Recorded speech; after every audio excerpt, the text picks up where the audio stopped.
High, আমি শ্রেয়া। আমার একটা ছোট্ট বুটিক আছে যার নাম শৈলী। মূলত হ্যান্ডক্রাফটের জিনিসই আমার বুটিকে পাওয়া যায়। বিষ্ণুপুরি সিল্কের ওপর হ্যান্ড পেন্টিংয়ের কাজের একটা ছোট্ট নমুনা সবার সামনে খুব তুলে ধরতে ইচ্ছা করলো। ভিডিওটিতে যতটা দ্রুত কাজটা দেখানো হলো, আসল সময়টা কিন্তু তার চেয়ে অনেক বেশি।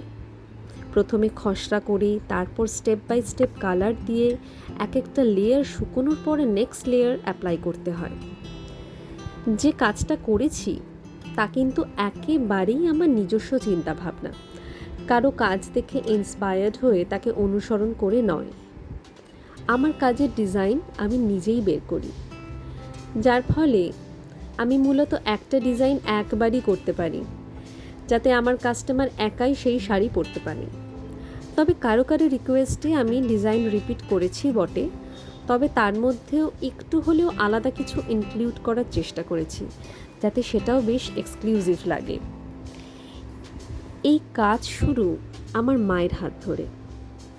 মাই প্রথম টেক্সটাইলের ওপর পেন্টিংয়ের ভূতটা আমার মাথায় ঢোকায়, আর বের করতে পারিনি। জানেন, যখন দেখি আমার কাজ করা কোনো জিনিস কেউ পরেছেন, তখন যে কি অদ্ভুত আনন্দ লাগে তা যেন বলে বোঝাতে পারবো না। আমার এই ছোট্ট বুটিক শুরু করেছিল কিন্তু আমার মাই। কোনো নামই ছিল না তখন সেই বুটিকে। তারপর নাম দিলাম। ভেবেছিলাম আমি আর আমার বোন দুজন মিলে নতুন করে শুরু করব নিজেদের কিছু একটা। ভাবনা কতটা বাস্তবায়িত করতে পারবো তা জানি না, তবে হ্যাঁ, বেশ কিছু মানুষের প্রশংসা পেয়েছি, উৎসাহ পেয়েছি। অনেক মানুষ আছেন যারা আমার কাজ ভালোবাসেন, আমার কাজ করা জিনিস পড়তে ভালোবাসেন। এগুলোই হয়তো পাথেয় হয়ে থাকবে জানেন আমার এই সফরে। আপনারা কে কোথা থেকে দেখছেন আর ভিডিওটি কেমন লাগলো তা কিন্তু অবশ্যই আমাকে জানাবেন কমেন্ট বক্সে। আজকে তবে এটুকুই রইল।